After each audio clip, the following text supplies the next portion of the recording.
Okay, welcome everybody to the Institute of Education. It's the Easter Crash Course for Leaving Certificate 2020, 60 or higher level. Each day you will have a set of notes in front of you, and I will be following those through on a daily basis. Every day we will be putting a certain emphasis on a certain part of the course. Each day I intend to cover an essay section, the Ashta, also a point of grammar. Today, for example, the emphasis will be on Filiach, the poetry. Amorach, Shine prose, Erangadian, Shine grammadag, the Aimshik section, the Leiv Hishkant, Derdin, Shine Antriel, also Queen Arthalera, Agus an Law Dernach, any areas that we will sort of mop up over the various other 4 days. If you'd like now to turn to page 1 on our notes today, Shine Ashta Taev Downda. Each day in the book you will see that I'm giving you 2 essays. I will only intend to cover 1. Today we have on page 1 Taev Downda, Global Warming. You might know it as Afro Eroida, a very, very likely title. It would have cropped up in many mock papers this year. So a good chance you're going to find it, hopefully, when we head in the next not too distant future. Also on page 4, there will be another essay on Faibin or Lina, a general essay based on problems. So we're going to start on page 1, dealing with Taev Downda. Before I start, it's very important to know the marking scheme on every area that we're going to be covering. So there are 3 marks that will go for the essay section: 5, 15, and 80. So if we write that on the top, 5, 15, and 80. 5 will go for style, which means if you pick an essay, you write an essay. If you pick a debate, you write a debate. If you pick a story, you write a story. 15 marks will go for ideas. A little logo to remember: alt nua, turam nua. A new paragraph, a new idea, always. Always make sure various different point in every single paragraph. You're not repeating yourselves. And thirdly, I suppose the most important of all, will be Octo Fingate and a marker than Grammatak for the grammar section. So we've a little bit of space on the top of page 1. So what we should do now is write the areas that they're going to watch very carefully in relation to grammar. Shevu is the first one, the Shevu. If we're a dough, we have the Uru. Then we would go to the Ser Briher, Briher Ser. That really puts great polish on the grammar. Fourthly, we'll come in with the Tishel Genaduk, big area, Tishel Genaduk. We then follow it by the rule Mo Agus Do, Mo present and past, Do Mo Kanilak. We'll be going all through these during the course of the week. Another area will be the Reva Kyart, Kfekand Air, Eistak Le, Tur De, Egmaka Fui.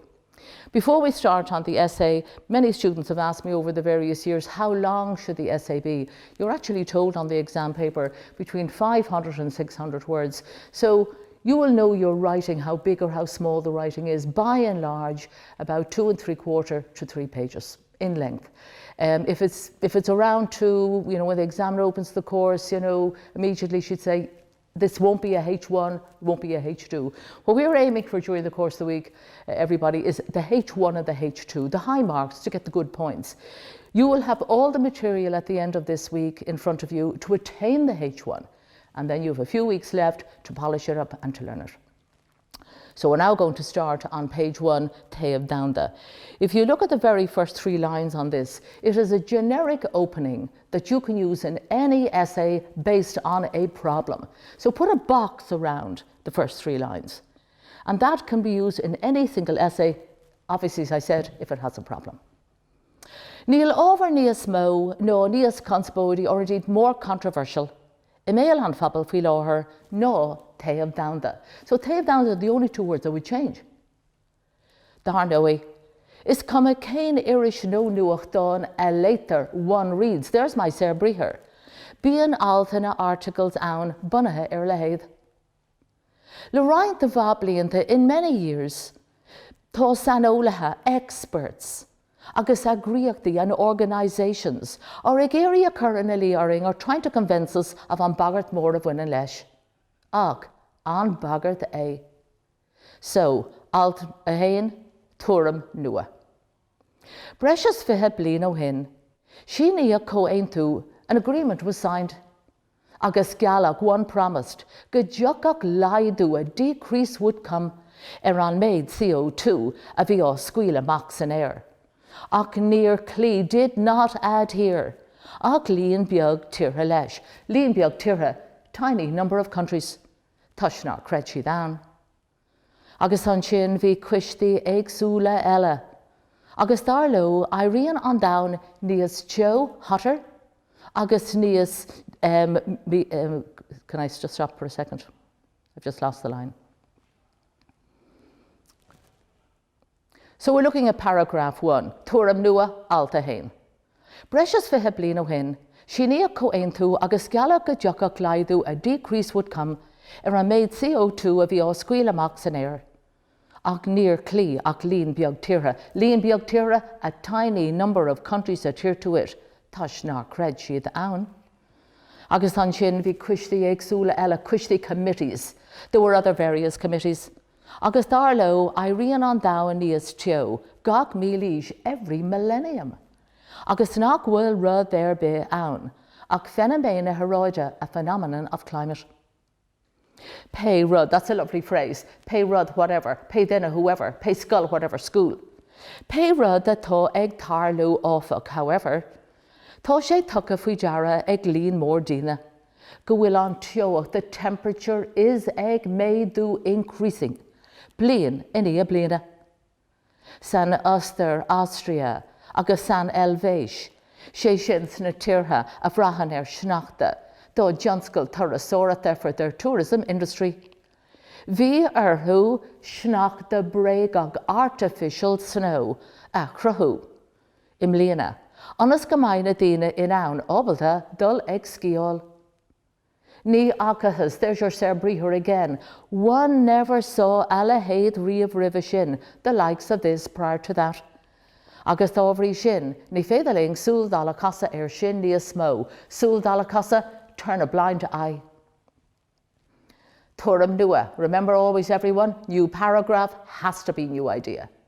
Because that's the mark out of 15. Ispheric it is a fact. Go will avad ni smo agash no coharlu, coincidence. Agus ispherication fresh and go a level namara eg ardu. Agus spheric ni is tovach di fos. Gavor bresh is that in a boss, vora in the Hjorpa Sablin Govilas a 3, do herava as a result of scalon tiasa heat waves.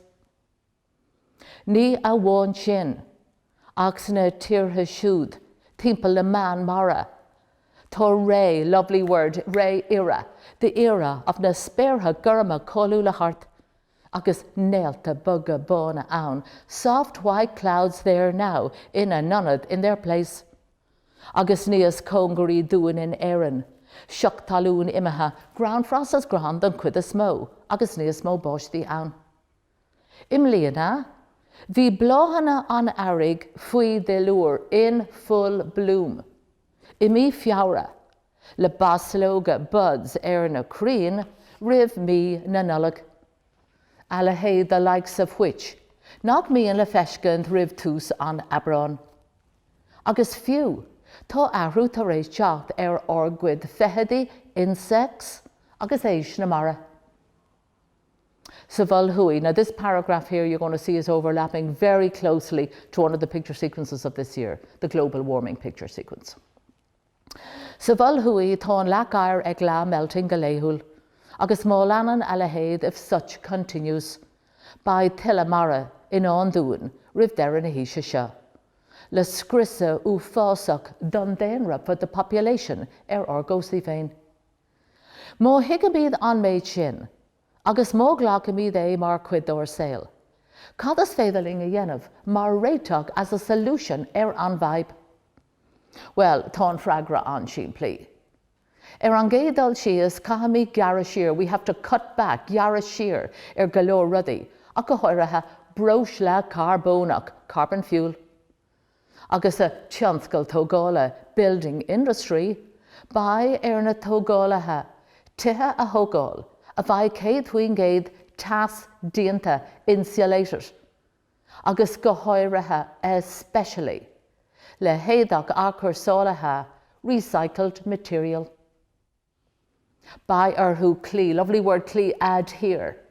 By who clee leshna conila kasha, mar mana glian. Ní cano for one will not purchase, na tithe siúd. Beg and doing, it's necessary for us. Now look at that phrase, beg and doing. You may be more familiar with tá uring. So write it in, tá uring, we have to. Beg and doing, we have to. Beg and doing, an glúistón mór galanta, a chur le taobh, put it aside. The rawa air, that's a lovely phrase, in favour of. An car beag cosú leis an smart. Agus fiú níos éfachtaí ná sin. No, hansúil de hiúl na gus. Teigtar one understands ser bríher, agus glachtar one understands it, go furlahan é sin sa ghearamáin. Agus tá an iarracht, a great attempt is déanta acu. Han an aib a réiteach. Le plan di le with specific plants. Is creen oireha specific trees. Chan an CO2 ahu to absorb. Own timpelacht. Agus arnaí be ceart le roiintmha tíre an sampla sinna le nuant. Gan áras, tá co-aontu elíoch am universal agreement. I measc tíortha na Heorpa. Agus le mór rinta an down, faoin over seo.